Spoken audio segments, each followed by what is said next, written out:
our guys are really, they're going through a real life lesson right now. I mean, they really are. When you deal with the adversity of losing not only players, but key players, absolutely key go-to players on the team, it forces everybody up a level of responsibility, some more than others. And whether they're ready for it or not is an individual determination based on where they're at. Where they're at confidence-wise, where they're at experience and understanding have a lot to do with it. But you know, the difference in, and this is why it's a real life situation. I mean, it's happening in real time. And it doesn't matter who you are, everybody, all of you, anybody in here that ever deals with some type of crisis in your work or, you know, this is our family. I don't mean it to be like a family issue, it's our basketball family, but you deal with something different in real time, you gotta make adjustments. And it's really easy to crack on all the negative parts of it, but they're going through a lot and they've got to continue to learn it. And it's not easy because we have young guys that are absolutely not even close to being ready for what we're asking them to do. We have older guys that are not ready to have it ratcheted up like that. But at the same time, it's in real time. We've got to play games. You know, we've got to have practices. We've got to improve. And that's where we're at. So OG had a very successful surgery today. I don't have any more on that other than that it was successful. The doctor felt that it went well. And James is not available now, but the rest of them are trying to get healthier. They're trying to get stronger, especially the guys that were really struggling with their health issues this past weekend, which was Duran, which was Curtis, which was obviously Jawan. And at the same time, we're trying to get better. So our biggest thing is to make sure that we're giving them real confidence, real truths. Don't get focused on the what ifs. Don't get focused, you know, the result. It's such a result-oriented business, but I mean, this is truly where the process comes into play. I mean, you just got to keep getting better and better, and keep improving. And that's what we're working on. That's what our whole focus is. And when you're doing that, you're navigating a lot of different circumstances. And it's probably good that I don't read much. I read things. I don't read a lot that would have to do with our team. And I hope that they don't either, because the most important thing they can do is focus on what that they can control, which is their improvement, which is their attitude, which is building togetherness and a confidence. And it goes through a lot of different stressful times, especially like with those young guys. You know, we're asking a lot of them. And it comes to light when you watch what Yogi's done the last 2 nights, and you realize that was here a few months ago. Right? I mean, we were getting that from him, and now we're in a completely different situation. But it creates opportunities for everybody else, and that's what we've got to continue to stay focused on and get ready for a very tough-minded, very aggressive, very good shooting team and fast team in the sense of Penn State. And it'll be here before we know it. So go ahead. And Tom, when you have the young guards in particular, they have to. You know, there is no mercy in the Big Ten. How do you? There's no mercy anywhere, right? I mean, there's no mercy. There's no mercy from any part of it, right? So that doesn't even come into the equation. But go ahead. But in order to accelerate the process now, so that they can handle what they're. There is no accelerating the process, Pete. I just said every individual. You try to do the very best that you do. But every individual learns at a different pace. All they can do is get the experience and the understanding. You know, every player that comes through goes through struggling points. And but it's a short-term memory, you know, society. Nobody really looks at those long-term type of things. So we just got to continue to keep them improving, show them where we can get better. You know, obviously the turnovers have to improve. Everything has to improve. Whether we had a great winning streak going on right now or not. I mean, you just continually have to get better. So really, outside of that, I don't have anything really that I can really point to anybody on that I'm going to really be able to discuss in the sense, well, this has got to get better, that's got to get better. We just have to improve, and guys have to go through this. You said yesterday was a lot of individual work. Is that similar to what happened today? No, we had practice today. Yeah.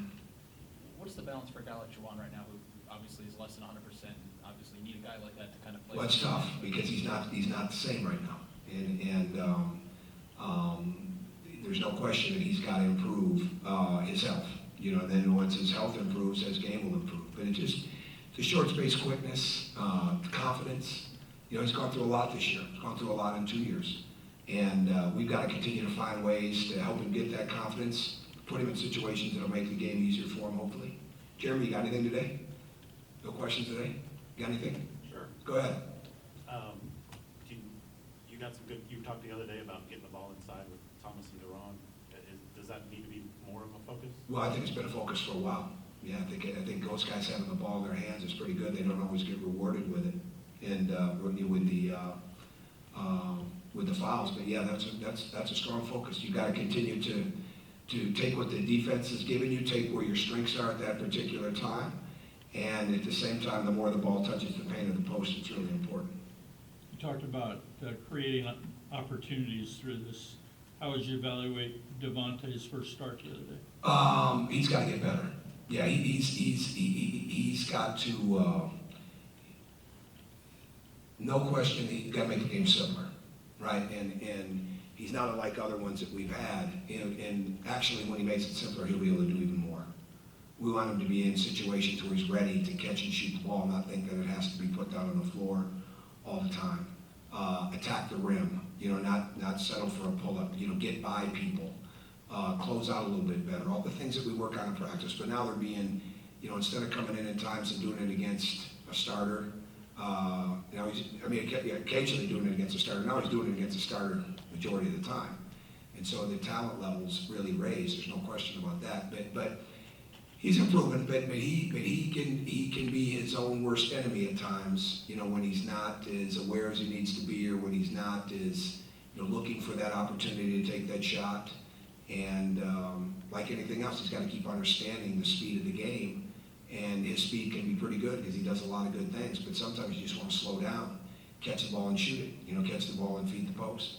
And he has nothing to prove. That's what we try to get across to these guys. And that's a big life lesson too. Just do what you do, right? Just do what you do. We'll keep getting better at the rest of it. There's a lot of places they can look around the program and look into the NBA and look into the history here of knowing that guys got better. If you stay true to what you're doing, you'll get better. And we have to be reminded of that once in a while too. But that's really what the biggest focus is for him. Tony Carr, I think you mentioned him last night, obviously had a good game in State College. As you sort of break it down, what allowed him to really get rolling in that game? I know you're familiar with him from even his time as a high school player. How can you slow him down, I guess, take him out of that? He got too loose getting downhill. He got too loose in the ball screen. We fouled him 6 times, and he drew 6 fouls in that game. So it got him to the foul line some. And there's a lot of concerns because Banks can really shoot the ball. Garner can shoot it. Reeves is shooting almost 50% on the road in the Big Ten.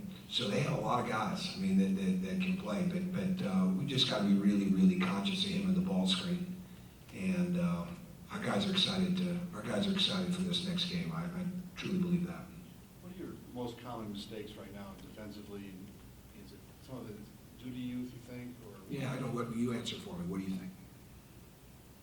well, like hedges and making the right angles on ball screens, things like that. Yeah, I'd say the biggest thing is still being able to get over the screen and defensively, depending on what the coverage is. First step type of stuff. The freshmen really struggle with that. And it's just really guarding that first dribble and then making sure that the help is in position. We were doing a pretty good job defensively the other day in the second half. For the most part, our blockouts were better, our urgency was good with that.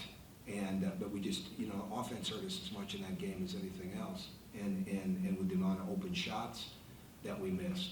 But again, when you've got a team that's got to continue to mature, they have to understand that even when the shots aren't going, you have to be at a really high level defensively. And we're not a great communication team. I'd like to find one that is, because I would take every off day right now and walk to where that practice would be, so I could learn that. But everybody I've talked to is having the same issues with getting guys to really understand how much they got to communicate effectively, often, real time, and consistently, right? And that's no different for us. So, but again, no excuse. We've got to keep getting better at that. So, bottom line is probably that first step type of stuff.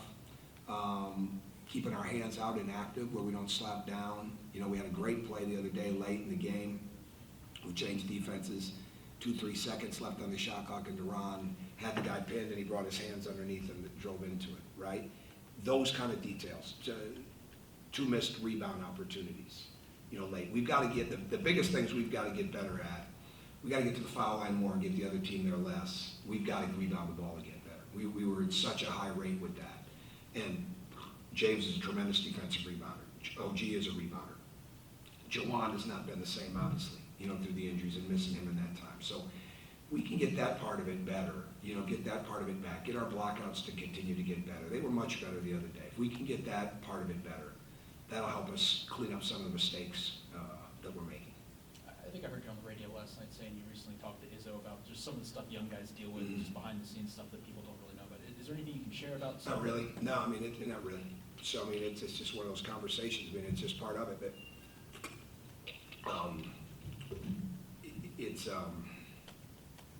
no, I really don't have much more I can say there. I know it's only been 2 days. I'd have to really think that out. So, go ahead. It's only been 2 days since Northwestern, but do you expect Curtis to be able to play? I hope he plays better. Yeah, he was definitely limited the other day, and we could see it early on. So I hope so.